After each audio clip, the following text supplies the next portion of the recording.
Good afternoon, ladies and gentlemen. I am Jerry Cooley. I'm Deborah Nelson. Thanks for joining us. We've got a little more somber mood just for a second, folks, because we're never somber at Santa Rosa Week TV. We're always looking to... Chipper, always looking on the bright chipper, side. yeah, we're, you know, our glass is not half full It at is- Santa Rosa Week TV. It is half full. No, it's 3/4 all the time. Okay. You know, Okay with that. we're never half full here, folks. We always believe that our county can be better. Sunshine and rainbows. We always believe that things can get better. Absolutely. And we hope that even though some of the things that we wind up talking about on this show may pinch a few people from time to time, we hope that we appreciate the fact that we can be amused by them. we hope that the end result is a better county, because I just like to be amused. I'll just be completely honest with you, folks. Sometimes you have to talk about harsh things, which will help life get better. Let's talk about the Navarre Town Center. We're going to talk about the Navarre Town Center, folks. We're going to Let's recap real fast. let's recap. Okay. The citizens of Navarre, along with Gordon Gooden as their cheerleader. I don't want to say the citizens of Navarre. Here's what happened. You'd say it was Gordon Gooden? Let's go back to December of 2003. Former Commissioner Gordon Gooden. Okay. Yes, 2003. Okay. December 2003. A local developer wanted to put high rises on the sound front. Right. And they had bused-in people. They had 200 or 300 people show up at the Yes, planning they meeting did. to protest the sound front high rises. And so what was decided was, well, we'll table this rezoning request. It was a variance, actually. We'll table this until we've talked about this Navarre Town Center plan we're developing, where it's going to be like a Right. planned, community for this for the town center, heart of Navarre and surrounding areas of Navarre. So they went through this whole quote-unquote public input process. Right. I was working for a local newspaper at the time. Got many complaints from people who were taking time out of their dinner hour, because it was right at dinner hour, Right. to participate in this process. And what happened was they had a significant group of people who did not want the high rises.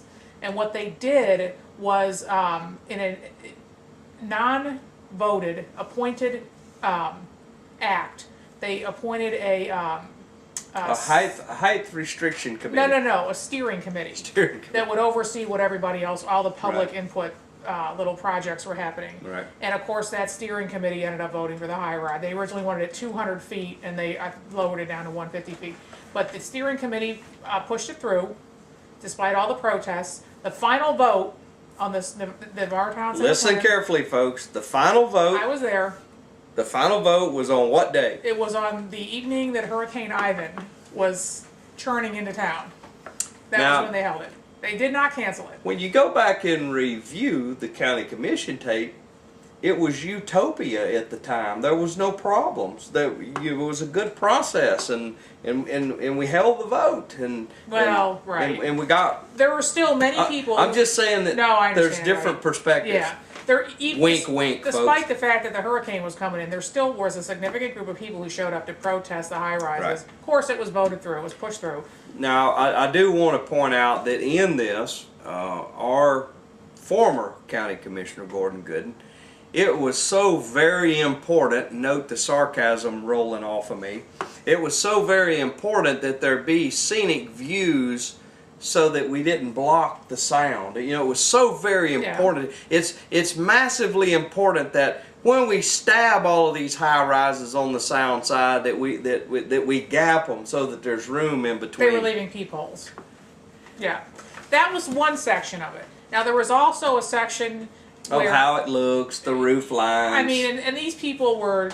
curb and gutter. Well, this is people with a lot of time on their hands. I mean, literally micromanaged it down to, you can have brown on white paint, but you Right. can't have white on brown paint, because supposedly this is how an authentic seaside looks like. And of course, we talked about this before, their version of an authentic seaside was, in my opinion, from watching the meetings, I mean, they were looking for this plastic, fantastic, watercolor development type thing. One of the things they wanted to do was, one lady wanted to zone stores like the dollar store out. Right. Because it was too cheap for the area. I mean... Like some people don't want ice houses in their Right, neighborhood. exactly. They wanted to get rid of these junk shops that, I mean, this is they're looking for an authentic seaside, and this is something you find in authentic seaside areas, is you find people that sell antiques and junk on their front lawn. But the point in all of that is there was a process. It went through, whether we agree with it or not, folks, it went through, it went before the Board of County Commissioners, and it was voted into a land use management change. Right. It became quote unquote official. Now, what has happened in the interim in the last couple years, because of the I believe I have heard the word Nazi used one time in this. The nitpicky standards. The nitpicky standards, and posing problems for businesses. There's quite an outcry that, hey, you know, that Navarre Town Center might have been a good idea at the time, but we don't want any of it now. It is hurting growth. It is hurting businesses, and we need to do away with it. Now, at the Board of County Commissioners, and the cry from the folks has gotten so loud now that the county commissioners, they really, and they did the right thing. They're taking it up. And interestingly enough to me, and keep in mind, folks, the approval for those high rises, as I understand it, is solely based on if this Navarre Town Center plan stays in place. Well, Commissioner Melvin was one of the first to speak. It is his district. It is the area that he represents. Yeah. And he made a point that really shocked me. He said that the plan should be raked off the table completely and done away with. And he gave a good reason for it. He asked staff. He went through the process. He asked staff. He said, prove to me we notified everyone in the area about this plan, because governments are supposed to notify the citizens living in an area, and typically it's a formal notice, you know. And in that whole process, staff could not furnish Commissioner Melvin with one name or one address that Santa Rosa County had noticed about these meetings. And he said because of that, it was his belief that if they leave it like it is, if they don't do away with it, that they're opening themselves up for potential lawsuit. Yeah. And of course, some of the, you know, there was a kind of discussions back and forth. Commissioner Lynchard said, well, maybe we need to keep part of it, maybe we need to do away with part of it. And so what it's kind of looking like now is they kind of looked at staff. They've had 2 public meetings since then. Kind of the general feel of the meeting, the first meeting, it was split kind of even against and for. But in the second meeting, and my guess is most people didn't hear about the first meeting. They made sure they attended the second meeting. The second meeting was decidedly against the plan, to do away with the plan. And I think the thing that's of most interest to me is I don't want any high rises down there. Period. End of story. As far as I'm concerned, we got all we need right now on the Gulf side as far as high rises are concerned. If this plan gets completely scrapped, then potentially the high-rise variance goes away with it. So it's going to be interesting. And we don't know to watch. that for sure. Yeah, we don't know it for sure, but we're certainly going to watch this thing. I've listened. I was at a couple county commission meetings where and this was really sad. Endeavor just mentioned the two-tone paint jobs. This business owner, she was actually renting a place, but she was trying to comply for her business.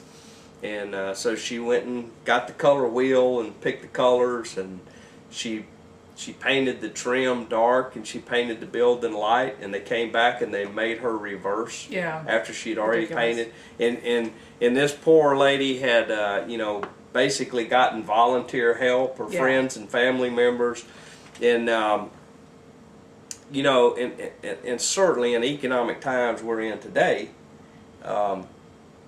I just have some problems with it when I listened to 3 or 4 different stories of business owners that came to a county commission meeting and said, look, this is killing me. You know, you may think it's simple to put a coat of paint on something, but it's a few $100s, and it's a lot of time, and it's taking time away from me trying to run my business. So, you know, we're going to watch this one very closely, folks, because I'll certainly stand with Melvin on his reason. If you can't prove that you talked to a citizen, you know, the fact that a county staff member told the Chamber of Commerce to invite people, that's not good enough in today's day and age. Right. For example, folks, if there's a big land, a management change, well, everybody within so many feet of something, they have to get a letter in the mail. There has to be signs put up so that everybody can see, you know. And it's not fair to ramrod something through people when they haven't had a legitimate opportunity to know what's going on. And when the final vote was during a hurricane, Ivan night. That's laughable. You know, the majority of the people are lashing down their belongings and gathering up the pets and the children, preparing to run from what was certain to be a Category 5 hurricane and clean off a great many structures. Yet they went ahead and held the final meeting. It looks like what they're going to do is target portions of it, and maybe rescind portions of it. I think I'd be very surprised if they just took the whole thing off, got the whole plan off the table. I'd be very surprised. Well, it seemed Melvin made his point, and he seemed to be pretty firm. There was a little bit of, well, maybe we were to look at it a little bit deeper before we do anything. But what we're learning, folks, is that staff has been directed to dig in and be prepared to make changes in this plan, and so it's something that's, you know, it's going to continue to fester. Yeah, well, fester is probably a good word, but it's something that's going to take a while, and you know, we'll just see how it works out. You know, like I said, I know what my wishes were. I have spent the vast majority of my life trying to keep commissioners in office that won't allow high rises and commercial development on Navarre because I don't want it there, and B, I put a lot of effort into staying on top of these series of meetings, and it was obvious that the high rises was the main thing they wanted to get. I don't think they really cared about the roof lines and the curb and gutter. Well, that was the starting point. The other thing though they did get part of this process was they wanted to put in benches and all kinds of, you know, nice amenities in the Heart of Navarre section, and they wanted people who live there to pay for it through an MSBU tax. Right. Yeah, and that would have benefited certain landowners who had been heavily involved in this process, obviously. And that didn't, well, actually, and I can't remember if we talked about it or not, but when the MSBU word got thrown around, I went to that county commission meeting specifically for that. Hey, wait a second. We're not going to use the good name of Santa Rosa County. We're not going to use staff time to go bond out something, even though it might not technically cost direct dollars to the taxpayers. It's still us standing on it, and if you spend that money, if you do a MSBU and you spend that money, it goes as a lien against the property, and then you get into a whole thing that it could be years before you recover the money. The property owners have to pay for it. Right, and that would push it on a lot of the property owners that might not agree with that. So it's another one of those swirling cyclones that we've got ourselves in. I certainly understand, and I've always been an advocate of people in a community, their community ought to be how they want it. And I think we've had pretty good respect from the commissioners through the years, you know. What Pace wanted, Pace got. Let me interject here. I asked the county planning director back then, if you took a vote, if you had held a referendum in Navarre on whether they were going to put high rises up in there, do you think it would pass? And she said, no, it probably wouldn't pass. Right, exactly. Yeah. Well, the folks don't want high rises down there. They really don't. Yeah. You know, do they want some more restaurants? Yes. They're happy the pier is there. Right. They're happy that most folks seem to be very happy with activities surrounding the pier. Do they want a place to go to listen to music and hear a live band? Absolutely. Would they maybe like a few more shops to open up to shop at? Most definitely. But most folks understand that as you start putting high rises in, you slowly lose the character of a place, and then it becomes completely commercialized. Yeah, that's true. As a matter of fact, I was at the pier last week. They've got they allowed a inflatable water slide. Yes, over there. I saw it. Yeah, and just sitting there talking with a fellow that was fishing, you know, and he said, "Well, what do you think about that?" And I said, "Well, I don't really know. I guess it's all right." And it's like a Coney Island yeah, area. he kind of shocked me. He said, "Well, I tell you what, I moved to Navarre, Florida, so it wouldn't look like Panama City Beach, and I don't know if I appreciate that slide being out there or not." It's a little trashy. I'm sure it's fun though. Exactly. Well, we beat that one to death. We do have an Anthony Weiner update. That's kind of old news by now. Kind of old news, you know, but just I wanted to just kick him one more time for when he's down. for being an idiot. Yeah. For pretending to be a U.S. House member, for pretending to follow the Constitution. An example of a he was very well known for his bloviations, and I don't think there's anything unconstitutional he did, but he's just an idiot. Yeah, maybe not unconstitutional, but a lot of laws involved there. So, and then we have another one, folks, and the reason I want to bring this one up, not specifically because this is a state rep that's being investigated for sexual harassment. I want to bring up the name of Al C. Hastings to y'all, and this is an example of why we don't have tough enough laws for sorry people who get elected in our state. Al C. Hastings was a judge, folks, way up in the judgeship realms. Got himself in trouble over some things. He was removed from office. Now, folks, think about it. When was the last time you saw a judge removed from office? He was not only removed from office, but went to prison.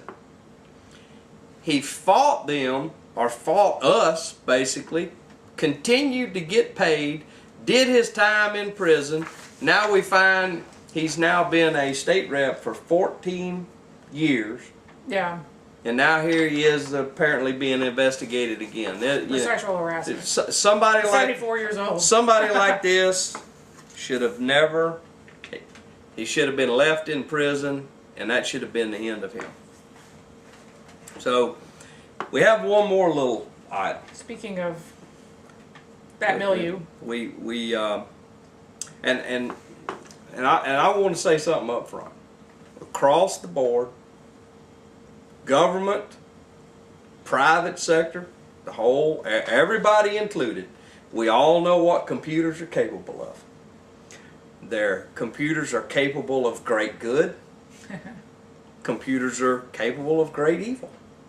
You know, the great good is, let's send an email to grandma, and you know. But then there's sometimes, there's things on the internet that really nobody should be looking at to start out with. Specifically, they shouldn't be looking at them while they're supposed to be working. Which apparently was happening at the Santa Rosa Sheriff's Office recently. Yeah, it's sad to say, and you may see us smile a little bit about it. It's not because we think it's funny, but we're going to read off a list of. Here's what happened: is 15 deputies or 15 employees were caught by, I guess, an IT person visiting sites that were unsavory. Right. And you know what? That's and not an uncommon thing. And one thing I want to say again, there's software available. Every business, every government computer on planet Earth should have the proper blocking mechanisms and immediate, instantaneous notifications so that when that occurs. Now, I'm not going to defend behaviors. Right. but I understand human beings. Well, there's there's new sites like this that pop up every day too. And we shouldn't. We as quote unquote employers of folks, yeah, we really should do everything we can to take temptation away from now, and what we looked at the reports on this, and what we found was some of it was just a few minutes, here and there. Some of it was several hours of viewing. As far as I'm concerned, because we know this happens in a lot of places. People sit there at work and they get bored and they go to sites, and sometimes they go to sites that they shouldn't go to, and they're public employees, and so they got dinged on it, and they all got disciplined. They got time time off work and stuff like that. So we know that. But what I find extremely disturbing about the whole thing was that we are the only we know that all the major news agencies in this area are aware of this, because this has been in the gossip mill for quite some time now. And they all decided not to report on it. Yeah, I and we spoke to one of them. We spoke to a TV station that gave us their reasoning. I don't understand that. I'm troubled by this. Folks, be quite honest with you. I wish I didn't even have to deal with stuff like this. But we were told by the TV station, we don't think people are interested in this. Right. I can assure you that people are interested in knowing this. And it may happen in every single government office in this entire Tri-County area. This may be happening, and they said, and this person we talked to said, well, you can't report on every one. But the thing is, we don't know about all those. We know about this one. Right. You knew about this one. You chose not to report on it. Right. And I can guarantee you that people want to know about this. Right. I guarantee it. And it's not for them to decide. You shouldn't hear about it. That's right. That's right. And Deborah and I have that's one of our things. We find something, we're going to report on it. This was found. It's unsavory. I really don't even like talking about it, but it's occurred. It's occurred, and people are gossiping about it. Right. And what opinion do you have of a news media outlet when you know something happened? Everybody knows it happened, and you never see anything day in and day out. What kind of credibility does that newspaper, that TV station have? Right. You know what I mean? Exactly. My hope is that this is a story about the poor quality of the Pensacola area news media. Well, certainly. Do something besides the weeds in the median. Do something besides the what's available on Memorial Day on the beach. Right. Well, they're so afraid of annoying people in power that they've actually gotten to the point where they're incapable of doing the job that they're supposed to do in this area. I'm talking about the major newspaper, the daily newspaper, and I'm talking about the television station. They're literally incapable. There's no reason for them to even exist because they don't do the job that they were created to do anymore. I would agree, and we've covered it now, folks. You know what we know. My hope is that I don't ever have to do a report like this again. I hope this winds up being a clear message to all the employees that work for Santa Rosa County across the board that they not participate in any of this. Yeah. My name's Jerry Cooey. This is Deborah Nelson. Thanks for watching. Good night. Since Commissioner Cole and I are the only two sitting commissioners on the board at the time of the creation of the Navarre plan, I just want everyone to know that it was not a board plan. It was not a planning and zoning plan. It was a citizen-driven plan where the people of Navarre at that time came to the board working with Commissioner Gooden and wanted to better develop and plan their community. So the board at that time simply accommodated those people who wanted to better plan and develop Navarre. And it was all based on fast growth. A lot of plans around the county, not just Navarre, was developed at the time. There's a lot of misconceptions out there, I think, about it was something that was imposed by the Board of County Commissioners, imposed by planning and zoning, and that's not true. It was a group of citizens who wanted to have a walkable community in Navarre. And that's what the Board of County Commissioners at that time agreed to do because the citizens wanted it. And like Mr. Walker and Becky said, there were a lot of things going on back in 6-7 years ago when we were having tremendous growth where people wanted to have more control over planning, not just their community, but the entire county. Now, the economy can change a lot of things, and that's exactly what's happened. So the Navarre plan was a time-sensitive plan, and times have changed. And it's incumbent on our board to always recognize when things change and adjust as we go forward. But I just want everyone to know it was never the intent of the Board of County Commissioners to impose something on somebody. It was citizen-driven, and that's our job. Thank you. Unfortunately, the records supporting the notifications for TC1 and the plan itself don't exist in our records for whatever reason. And in my opinion, I don't think that the whole concept would withstand the court challenge, given the fact that we cannot demonstrate that without contacted all the affected citizens and went through all the steps. We just can't demonstrate that we did that because those records don't exist. I think it's better just to start over.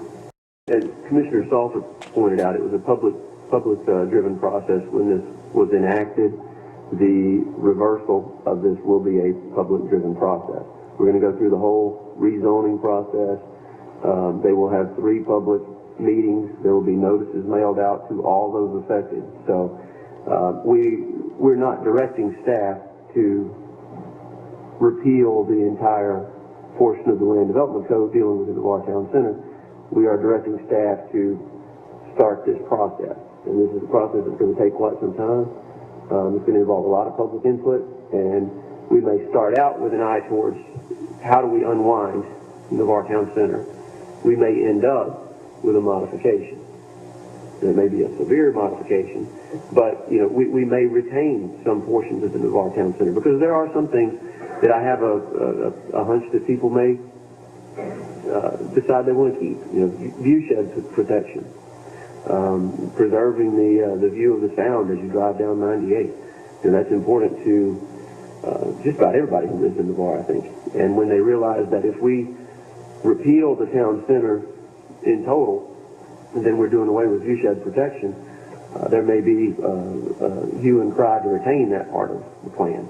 So we're going to, in my mind, we're going to start out with an eye towards repealing the Navarre Town Center, unwinding the original plan, and then we're going to solicit public input through a series of public hearings, probably have some more meetings. I'm sure Commissioner Melvin will be in touch with the Chamber of Commerce, the business community down there, the citizens in his district, and we'll see where we end up.